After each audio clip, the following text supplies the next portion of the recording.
정부가 나서서 든든 전세 주택 2라는 거를 발표를 했습니다. 와, 이게 참 나라인가 싶습니다. 우리나라 부동산 시장은 실거주는 일도 없다라고 얘기했잖아요. 미쳐 있어요, 전부 다.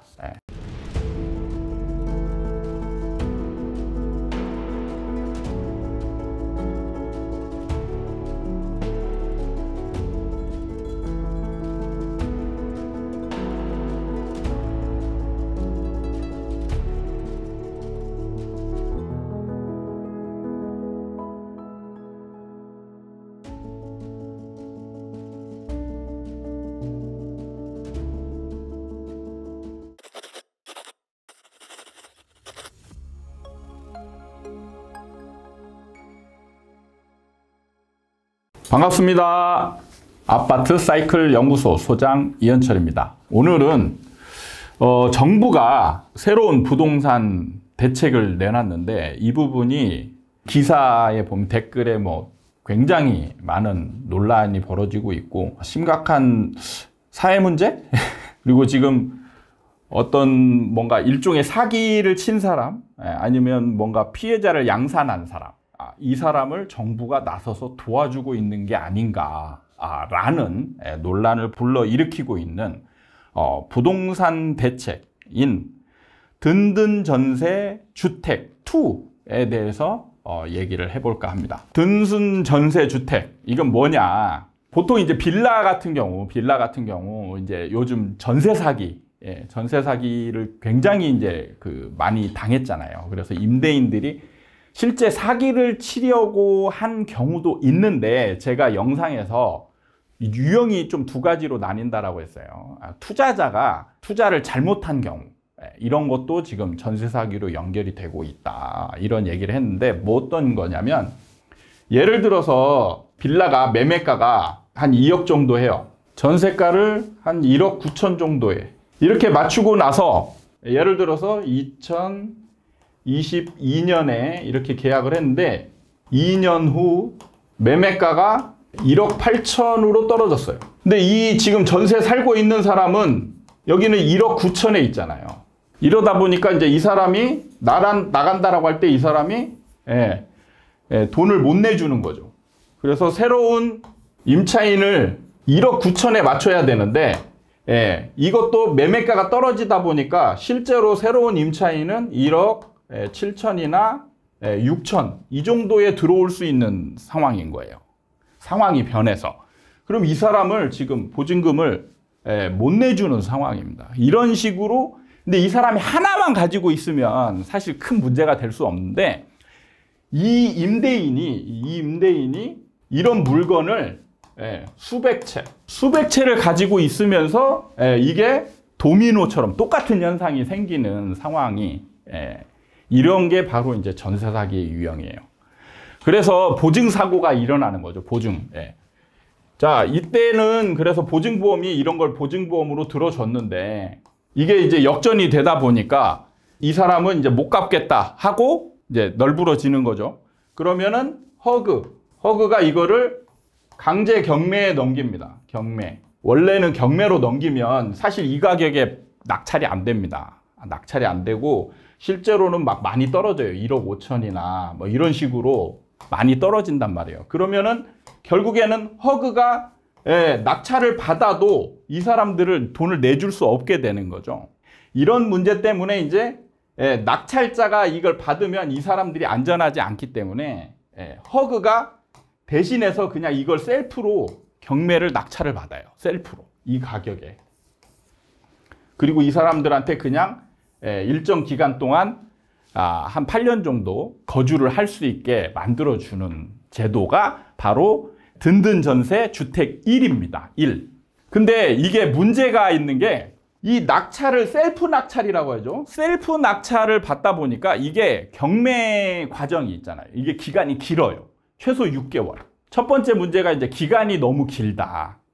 그 다음에 두 번째가, 우리 경매 공부하잖아요. 경매 공부를 하는 이유가, 이런 물건이 경매로 나오면 적정 가격을 찾기 위해서 경매 공부를 하는 거예요. 물건이 여기에 임차인이 누가 있고 그 다음에 여기에 물건에 하자는 뭐가 있고 이런 걸 찾아서 적정가를 찾으려고 하는 거예요. 적정가가 보니까 한 1억 5천 하더라. 그럼 낙찰가를 1억 5천만 쓰는 거죠. 입찰가를. 근데 허그에서 이걸 셀프 입찰을 받다 보니까 지금 이게 막 수천 개가 지금 이런 게 경매 물건에 나와 있어요. 그러면 허그에서 경매를 담당하는 인원을 충당을 하거나 해서 이 경매만 하는 사람을 해야 되는데 또 이게 돈이 들어가는 거죠. 그러다 보니까 이게 인력 부족 현상이 생깁니다. 인력 부족 현상이 생기면 뭐 하냐?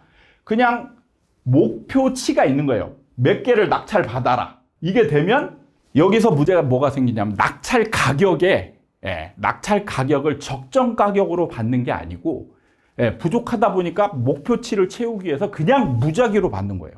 그러다 보니까 되게 높은 가격을 써야 되는 그런 문제가 또 발생하더라. 이게 두 번째 문제고, 세 번째 문제는 낙찰을 받고 나서 그 집을 가봤더니 집이 난리가 났더라. 뭐 이것저것 다 부서지고 막 사람이 살 수 없는 지경. 그럼 여기에 또 수리비가 들어가겠죠. 그러니까 이런 비용이 또 들어가더라. 그리고 네 번째는 가짜 임차인이 생기는 거예요. 가짜 임차인. 그러니까 이거를 걸러낼 방법이 없어요. 든든 전세주택을 하다 보니까 이런 경매를 통해서 셀프 낙찰을 받아서 기존에 살던 임차인한테 이렇게 임대를 안전하게 주려고 노력하다 보니까 문제가 한두 군데가 아닌 거예요. 그래서 이제 정부가 나서서 든든 전세주택 2라는 거를 발표를 했습니다. 그래서 그 내용이 뭐냐? 임대인에게 매입을 하는 겁니다. 매입. 이걸 강제로 경매로 넘겨서 받고 하다 보니까 너무 많은 문제들이 있고 시간도 너무 오래 걸리고 이런 문제들이 있으니까 그럼 이거를 조속히 빨리 해결하자. 빨리 해결해서 그냥 안정화시키자. 이게 목적이에요. 이게 목적이다 보니까 그러면 어떻게 해야 되느냐? 그냥 바로 매입을 하자. 근데 매입을 하자니까 임대인들이 안 팔아요. 임대인들이 안 팔아요. 경매로 넘겼으면 넘겼지 나는 너한테 싼 가격에는 안 넘긴다. 그러니까 이게 효율성이 있으려면 싼 가격에 사야 되거든요. 허그가 싼 가격에 사서 자기가 손해보는 거나 이런 것들을 그걸로 메꿔야 돼요. 근데 싼 가격에 매입을 하려고 했더니 임대인은 버티는 거예요. 안 팔겠다. 안 팔겠다. 그래서 나온 게 환매 조건부 매입입니다. 보통 8년입니다. 8년. 8년 후 다시 임대인이 매입할 수 있는 조건이에요. 그러니까 여기서 매입해야 되는 게 아니고요. 할 수 있는 조건입니다. 할 수 있는. 그래서 이게 사실은 문제가 되는 거예요. 이게 문제가 되는 게. 일단은 조건부터 그냥 내용부터 설명을 드릴게요. 이제 조건이 뭐냐면 전세 보증보험 가입 건수가 2건 이하여야 돼요. 그러니까 임대인이 3채, 4채, 10채 이걸 가지고 있으면서 보증보험을 다 들었다. 그러면은 사실 이 조건에는 해당이 안 되는 거죠. 이거를 대위변제금 이하로 협의 매수한다. 그러니까 아까 2억의 보증금이 1억 9천이었죠. 그러면 이게 대위변제금입니다. 대위변제. 이거를 임차인한테 줘야 될 돈이잖아요. 그러면 이거 이하로 매수한다. 그러면 괜찮은 거 아니냐? 여기까지는 나쁘지 않아요. 그래서 임차인에게 8년간 4 플러스 4 총 8년간 임차로 안심. 그러니까 전세금도 사실 안 올리고 보증금 미반환 걱정 없이 그냥 살 수 있게 해주겠다. 이겁니다. 그런 다음에 기존 집주인에게, 그러니까 기존 임대인이죠. 임대인에게 자녀 채무. 자녀 채무는 뭐냐면, 자, 1억 9천이 대위 변제금이죠. 근데 이거 이하로 매수했으니까, 예를 들어서 1억 7천으로 매수를 했다. 그러면 2천만 원의 차익이 생기죠. 그럼 이거는 또 갚아야 되는 거예요. 허그에다가 2천을 갚아야 되죠. 갚아야. 이거를 8년이 지날 때까지 유예를 시켜줍니다. 안 갚아도 돼요. 안 갚아도 됩니다. 원할 경우에 임대 종료 시 환매를 허용한다. 원할 경우에. 생각해보면 임대인이 환매하는 상황이 어떤 상황이 벌어질까요? 자, 여기서 만약에 매매 가격이 2억 5천으로 올랐다. 만약에. 그러면 임대인이 환매를 할까요? 안 할까요? 환매를 무조건 하겠죠. 무조건. 왜? 자, 이 사람은 환매 지금 1억 7천에 매수한 거잖아요. 그러면 그 가격에 다시 주고 사오면 되는 거예요. 1억 7천에. 그래서 1억 7천 주고 2억 5천짜리를 사오는 거예요. 그러면 시세 차익이 얼마가 생기죠? 8천. 시세 차익.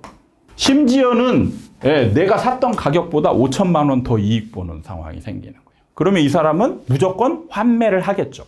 근데 만약에 이게 8년 후에 1억 5천이 됐어요. 그럼 환매를 할까요? 안 할까요? 안 합니다. 임대인은 포기하면 돼요.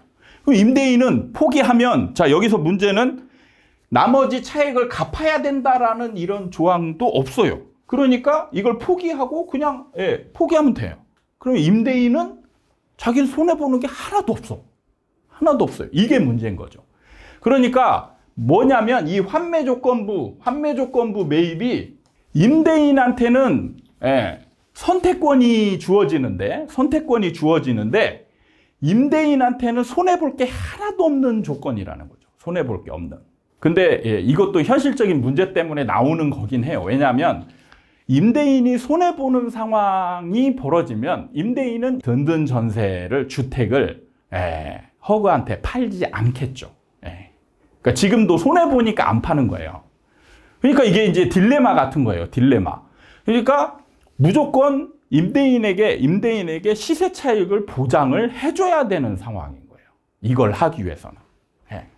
그러니까 이게 참 난감하긴 해요. 근데 난감하긴 한데 정부가 이걸 해결하기 위해서 과연 임대인에게 이 시세 차익을 보장을 해주는 게 맞느냐 이거죠. 임대인은 손해볼 게 하나도 없어요.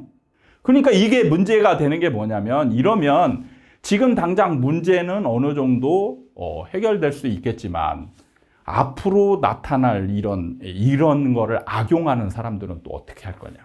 그러니까 임대인들이 지금 손해를 안 보고 있으니까 자, 지금 벌써 무슨 얘기가 나오냐면, 기존 그냥 정상적인 투자자들 있잖아요. 빌라 투자자. 그리고 수십 채 투자한 사람들. 그 사람들이 또 뭘 요구하냐면, 지금 전세 보증 2건 이하로 했는데 이걸 늘려줘라. 늘려줘라 이거예요. 늘려줘라. 그러니까 나는 지금 거기에 빠진다 이거죠. 그럼 나도 좀 해당되게 해줘라. 이런 요구를 또 하고 있습니다. 그러니까 지금 임대인 그러니까 투자가 아니고요. 사실은 제가 이게 좀 말하기가 좀 어떤 반응, 댓글이 이렇게 올지 충분히 예상이 되는데, 사실 임대인들은요, 돈이 좀 어느 정도 있어야 임대인 역할을 하는데, 지금 돈이 없는 임대인들이 이런 거를 무자비로 그냥 투자를 하면서 지금 버티고자 하는데, 이거를 정부가 도와주는 격이에요. 그러니까 앞으로 어떻게 되느냐, 돈 없는 사람도 막 마구잡이로 빌라들 막 매입해가지고 사건을 만들고, 그러면 정부가 이걸 해결해 준다는 얘기죠. 해결해 준다는 얘기. 그러니까 뭔가 피해자가 있으면 피해자를 도와주는 거는 어느 정도 용납이 되는데, 여기서 문제는 집이 떨어졌을 때 이게 손해가 보잖아요. 그러면 포기를 하죠. 그러면 결국에는 누가 손해를 보느냐? 허그가 손해를 봅니다. 허그가 손해보면 결국에는 허그는 계속 존치해야 돼요. 왜냐하면 전세 보증 보험이라는 거를 계속 들어줘야 되는데, 얘가 손해보면 얘가 가지고 있는 자기 자본, 이게 줄어들겠죠. 그럼 얘는 일종의 공공기관입니다. 그러면 어떻게 해야 돼요? 공공기능성을 수행하기 위해서 여기서 자본이 투입돼야 돼. 그럼 이 자본은 뭐냐? 결국에는 세금이에요. 그러면 자, 여기서 진짜 이 기분 나쁜 게 뭐냐면, 정말 열심히 성실하게 돈 벌어서 세금 낸 사람들이 나쁜 짓 한 이 임대인들을 도와주는 그 상황으로 간다는 거예요. 그 사람들을 돈 버는 쪽에, 손해보지 않고 상황을 해결하는 쪽으로, 이거를 해결하는 쪽으로 가고 있다는 얘기예요. 그러니까 지금 가격이 올라가면 임대인은 시세 차익을 벌어서 좋고, 임대인은 완전 땡큐죠. 가격이 떨어지면 환매 조건을 포기하고 나는 그냥 포기하면 돼. 그리고 이 손해금은 우리가 세금으로 메꾸면 돼. 자, 댓글에서 무슨 지금 상황이 벌어지고 있냐면, 이 임대인들은 조건을 더 크게 해줘라 요구하고 있고요. 그냥 일반인들은 미쳤냐, 내 세금 어떻게 된 거냐 지금 난리 나고 있어요. 내 세금을 지금 끼워 넣어가지고 이 투자자들을 투자자들 도와주고 있는 거냐. 투자자들도 조심해야 되는데 이렇게 만들어주면 투자자들이 조심하겠습니까? 이게 일종의 모럴 해저드를 유도하는 거죠. 유도. 그러니까 경각심을 가지고 투자가 자기 손해를 끼치고 아니면 다른 사람한테 피해를 주고 이런 거를 경각심을 가지고 투자를 해야 되는데 이거를 정부가 다 해결해 줘요. 그러면 누가 경각심을 가지겠냐고요. 그냥 미친 듯이 투자하면 되지. 문제 나면 정부가 해결해 주니까. 그리고 그거는 세금으로 해결하면 되니까. 그러니까 지금 열받는 사람들이, 일반인들이 정말 정상적으로 열심히 일해서 돈 벌어가지고 그 돈 세금 낸 거를 딴 데다 쓰고 있다는 얘기. 그래서 지금 양쪽에서 다 그 국토부 장관 퇴진 얘기가 나오고 있습니다. 네, 한쪽은 내 세금 어떠냐. 한쪽은 조건 완화해줘라. 조건을 왜 이렇게 타이트하게 했냐. 와, 이게 참 나라인가 싶습니다. 저는 이런 부분에 있어서 정부 정책을 세우는 데 있어서 좀 더 심각한 고민을 좀 하고 대책을 내왔으면 좋겠다 이런 생각을 합니다. 물론 고민했겠죠. 고민 안 했을 리가 없죠. 안 했을 리가 없는데 그렇다고 해결 방안이 이런 식이어야 되느냐.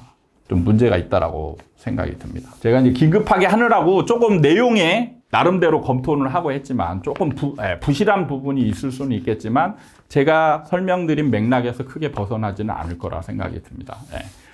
조금 부족하거나 지나쳤던 부분들이 있다라면 양해 부탁드리고 지금 정책이 굉장히 좀 문제 있는 정책이 나왔다 진단하는 상황에서 한번 영상을 긴급하게 찍어봤습니다. 다음에 또 좋은 영상으로 여러분들 찾아뵙도록 하겠습니다.